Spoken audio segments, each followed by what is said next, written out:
CLK was the last hypercar that Mercedes ever built, and that was the CLK DTM, I believe it was called. The next hypercar by Mercedes came out now, and that's called the Mercedes 1. It's based on a F1 car, basically. So this is the CLK55, a very rare species indeed. It's a 2005 coupe. It has the quad exhaust, that's all stock. And this is one of 247 that was built worldwide. Hence, I have collector's plates on this because of its rarity, not because of its age. Okay, what else can I tell you? It's tellurium silver. It's got about 365 horsepower, about 375 pounds-feet torque. Small car, about 3,500 pounds, so really good power to weight ratio. Rear wheel drive only, not like modern Mercedes, which are basically, even the AMG cars are turning into 4-cylinder turbos with all-wheel drive. So really a different kind of driving style. You know, AMG, a lot of car manufacturers really stopped making cars of this caliber, or this ilk, if you will. So essentially, let me just tell you a little bit about my ownership experience over the last four months. It's been here in summer over Vancouver, so I think I picked up the car in June, if memory serves me correct. And, you know, so far my initial impressions are the following. So, great car. All in all, you know, a tidy package. This is fully loaded. It's the Avant-Garde edition, which is really an individual featured up car. So it has the wood grain, has the upgraded stereo, has all the bells and whistles. You can see it has the shade in the back, which not all of the coupes came with. And most importantly, it is a one-of-one car for this year in this particular model because of the tellurium silver that the owner, the original owner, specified only for himself. So it was the only car in 2005 that rolled off the assembly line of AMG with the tellurium silver color. So in essence, what I have here is a one-of-one car. And so I expect this car to climb in value over the years. So it's a keeper, in other words. Let's get to the driving impressions. Right now I'm on Highway 17 in Delta, British Columbia, Canada. For you Canadians, you might know this highway. It's very smooth, very nice, and it's just a fabulous grand tour on the highway. And, you know, the speed is there. I've got the paddle shifters here. They're the larger paddle shifters that were built into the car aftermarket. And, you know, it's a 5-speed automatic gearbox, so it's not like modern DCTs or anything like that. But, you know, it's fun to use. You know, you can stick it into manual, sport, or C, which I don't really know what the C stands for. I guess comfort. That would be my best guess. So, you know, in sport, well, I'll put it right now, you know, the transmission, apparently, the computers in the car, when you go from comfort to sport to manual, it learns from your driving habits. So essentially, if you're like screaming around all the time, you know, it's going to make it a little bit more aggressive in its shift patterns, but it does nothing to the suspension. The suspension I'll get into in just a minute. I have mixed feelings about it, but it will move the shift points up in sport, and it will allow you to start out in first gear instead of second gear, which normally the car starts out in second gear when you're just lumbering around in automatic. So let's gear down a bit, and these are not the quickest gear changes, but let's just listen to that rumble.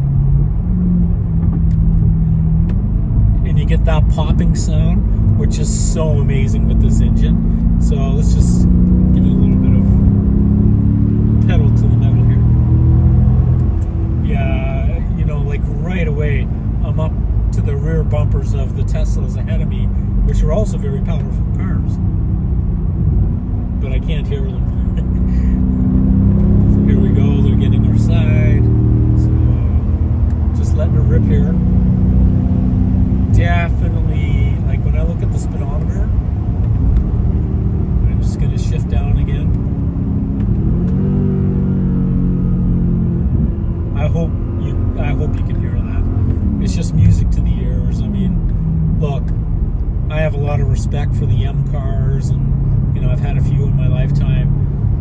naturally aspirated AMG engines. You know, the 5.4 I think is the best, the most durable by far. It's not the most powerful, but it's definitely a keeper of an engine. It's gonna get you through the long term of your AMG ownership experience. Sorry, adjusting the camera there. The 6.2 liter AMG naturally aspirated engine will give you over 500 horsepower, but coil packs, oil leaks, I mean, that engine is amazing when it's working well, but it can give you fits, basically be a wallet emptying experience when you run into problems with that car, or any car. I had the ML63 and I sold it one day before the warranty expired because there was no way I was going to take on the risk of that 6.2 liter engine, as much of a gem as it was. Back to the CLK here. Nice tidy package, very comfortable, upgraded leather, you know, it's got all the bells and whistles. This one's complete full load all around everywhere. The only difference is that I put SLK55 wheels on it to give it more of that Black Series look. So maybe that's a little bit of a cheesy upgrade, but they're really the same size, 18-inch AMG OEM wheels. I've got two 55s on the back and two 45s on the front. Now, I would like to be able to squeeze two 65s on there. What I might do is take out the 19-inch AMG wheel tire package that I have on my other car and put them on this car. And I know they fit because I know someone's already done that. So that's one of the plans when I kind of get back to this car in the spring of next year. I've got about 1 week left of driving this car this summer. You know, it's kind of mid-October, so it'll be parked and put to sleep for probably 6 or 7 months. Now, what else can I say about the car? Driving it, like I said, is a joy. Grand Tour, absolutely phenomenal. If I close the sunroof, which is open right now, it can be a little bit quieter. But make no mistake, I gotta say on the downside of, well, the way this car drives is that in the city, man, it is firm. It's a firm setup. The suspension, the AMG suspension on this car is super firm. So, you know, that in a combination with the low profile tires makes getting around Vancouver's roads, which are just basically being dug up everywhere. And I don't know who the paving companies are that come in after these roadworks, but it's all just like bumping. It's like driving through the Grand Canyon. And it's a bit of a chore to lumber this thing around on rough roads inside the city. On the highways or good quality roads, there's no better ride. I mean, you can feel everything. Got a bit of a heavy weighted steering. You've seen my videos probably on my CLK500. And when I drive these cars back to back, it's unbelievable the difference in the ride quality. The CLK500 is really a good car that you can drive in the city. You've got some power, but the suspension and the 17-inch wheel tire package on it, it's a lot softer. It's still a good, you know, planted car, but it's just a lot softer to get around the city. So I would choose that car every time. However, when it comes to performance and hard edge driving and really having a lot of fun on the highways and secondary highways, there's no beating this car. I mean, it really is a gem. Beautiful size, very comfortable. The seats are amazing. It's got like a quadrillion ways that you can set the seats. There's a lot of controls here in the center by your thigh, and there's a bunch of controls on the door, as most Mercedes have. The other things, you know, it's got the heated seat, the whole winter package on this car, so it's getting a little chilly these days, so I really appreciate that when I'm here we go. That's right, so I had an opportunity to give this thing a little bit of the gears. Oh yeah. Now in third gear, if you can hear that crackling, it's just a beautiful sound. Just musical, mechanical music, as Neil Peart famously wrote in the song Red Barchetta by Rush. Okay, get up to way beyond 3-digit speeds in third gear, I'm just going to put it back to automatic. I'm going to go back to comfort and just lumber along here and just kind of talk through the rest of this video. So every single thing on this car works perfectly. Not one thing has gone bad. The only job that I think will be upcoming on this particular car is unfortunately the brakes. Now the brakes on this car are amazing. The AMG package here are second to none, but they're excruciatingly expensive. So a brake job in Canadian dollars on the front of this car is going to be around $1,500 approximately, probably another close to $1,000 in the back. So I mean, you're talking way over $2,000 to do an entire brake job on this particular car, CLK55. Oof, that's expensive. I don't think the rears need to be done. I think the fronts will be addressed a little bit, and it's going to be a bit of an expensive maintenance piece.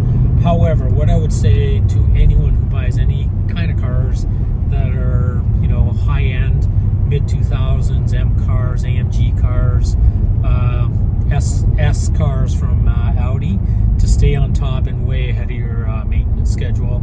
I do oil changes in here with full synthetic, like every 5,000 to 7,000 kilometers, which is only about 3,000 miles.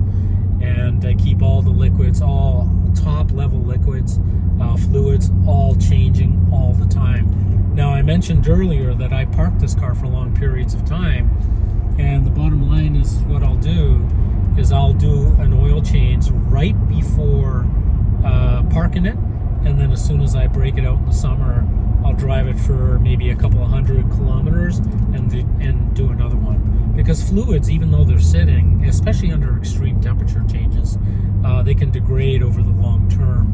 So the other thing I'll do is fill it up with 94 octane gas and fill it right up to the top.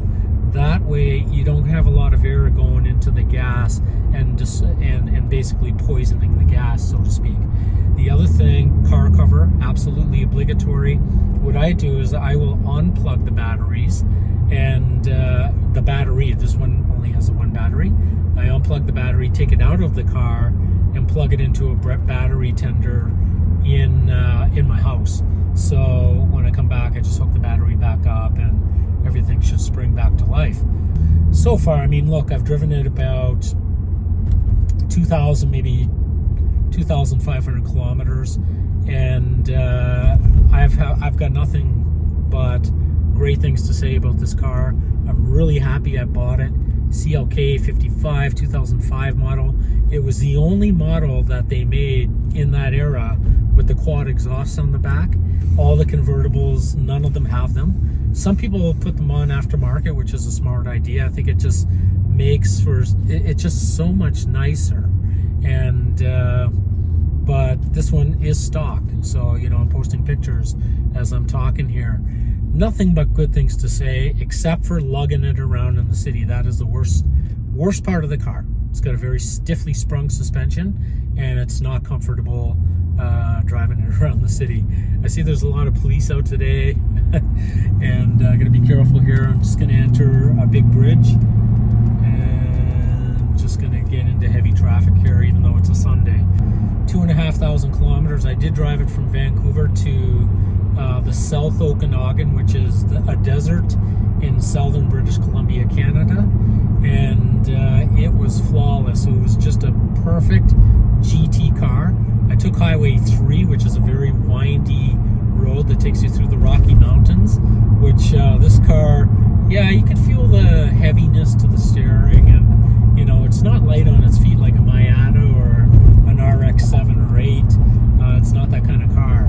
This is a strongly, it's a bank vault with a big, powerful V8, naturally aspirated engine. Everything, the build quality on this car is second to none. It's got the 5-speed automatic instead of the 7-speed, which was a problematic one. So 5-speed automatic with the 5.4-liter AMG hand-built engine is the best combination for reliability,